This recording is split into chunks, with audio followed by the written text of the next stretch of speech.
अगर पैसे किसी ने नहीं चुराए तो मैं कल साधु महाराज को बुला के लाऊंगा और उनसे फिर पूछूंगा कि पैसे किसने चुराए। इससे बढ़िया अभी बता दो, वरना तब देख लेना। कल्लू किसान, तुम्हारे घर के पैसे तुम्हारे अपने ही भाई ने चुराए हैं। उससे पूछो उसने ये पैसे क्यों चुराए, उसी ने। ये कहानी एक छोटे से गांव नवादा के जो कि बहुत शांत और प्यारा गांव है।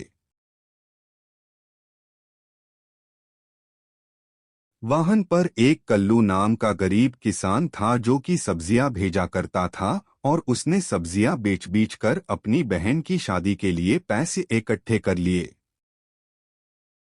उसके परिवार में उसकी एक छोटी बहन और उसका एक भाई भी रहता था और उसने घर के ही एक तिजोरी में पैसे संभल के रखे थे। और जब शाम हो जाती तो कल्लू किसान अपने घर पर चला जाता। वह अपनी जिंदगी से बहुत खुश और वह जल्दी ही अपनी बहन की शादी करना चाहता था। और रास्ते में घर जाते जाते वह सोचता, मैं अपने बहन की शादी बहुत धूमधाम से करूंगा और अच्छे परिवार में करूंगा। तभी सोचते सोचते कालू किसान अपने घर पर पहुंच जाता और वह घर के अंदर जा रहा था। तभी उसने घर के अंदर कुछ देखा। कभी उसने देखा कि सारे लोग घर के अंदर एक साथ बैठे हुए। तभी उसकी माँ ने कहा, बेटा तुम आ गए, तुम जाओ, जाकर आराम कर लो, तुम बहुत थक गए होगे।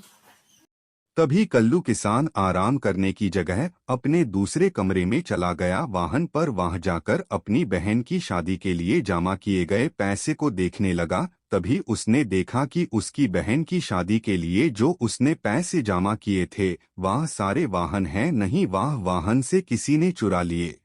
तभी वह गुस्से से बाहर आया और उसने बोला कि अलमारी से पैसे किसने चुराए हैं, वह पैसे बहन की शादी के लिए रखे थे, जल्दी से बता दो। तभी उसकी माँ ने कहा, बेटा मैंने तो कोई पैसे नहीं चुराए, मुझे पता था वो तुमने बहुत मेहनत से जमा किए, मैंने उन पैसों को हाथ भी नहीं लगाया। तभी उसके भाई ने कहा, भाई मैंने वो पैसे नहीं चुराए, आखिर वो दीदी की शादी के लिए ही तो थे, मैंने ऐसा काम नहीं किया, मैंने एक भी पैसे नहीं छुए। तभी उसके बहन ने कहा, नहीं भाई मैंने वो पैसे नहीं चुराए, वो तो मेरी शादी के लिए थे ना, तो मैं उनको चुरा के क्या करूंगी, मैंने ऐसा काम नहीं किया, मैंने पैसों को नहीं चुराया। तभी कल्लू किसान ने गुस्से से कहा, अगर पैसे किसी ने नहीं चुराए तो पैसे गए कहाँ, इसलिए अभी बता दो पैसे किसने चुराए। मैं कुछ नहीं कहूंगा, वरना मैं फिर साधु महाराज को बुला के लाऊंगा और उनसे पूछ लूंगा कि घर से पैसे किसने चुराए।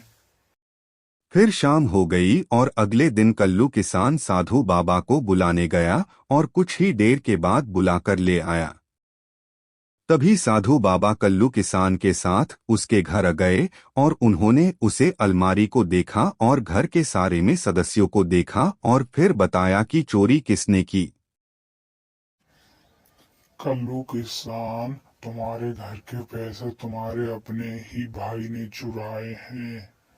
उससे पूछो उसने ये पैसे क्यों चुराए, उसी ने चुराए हैं, मुझे पता कर लिया। भाई मैंने वो पैसे तो अच्छे कपड़े पहनने के लिए और अच्छा दिखने के लिए चुराए थे, अब वो पैसे तो मेरे पास नहीं रहे, वो तो। तभी रामू किसान का गुस्सा और बढ़ गया और उसने अपने भाई को घर से बाहर निकल दिया। शिक्षा हमें कभी भी चोरी नहीं करनी चाहिए।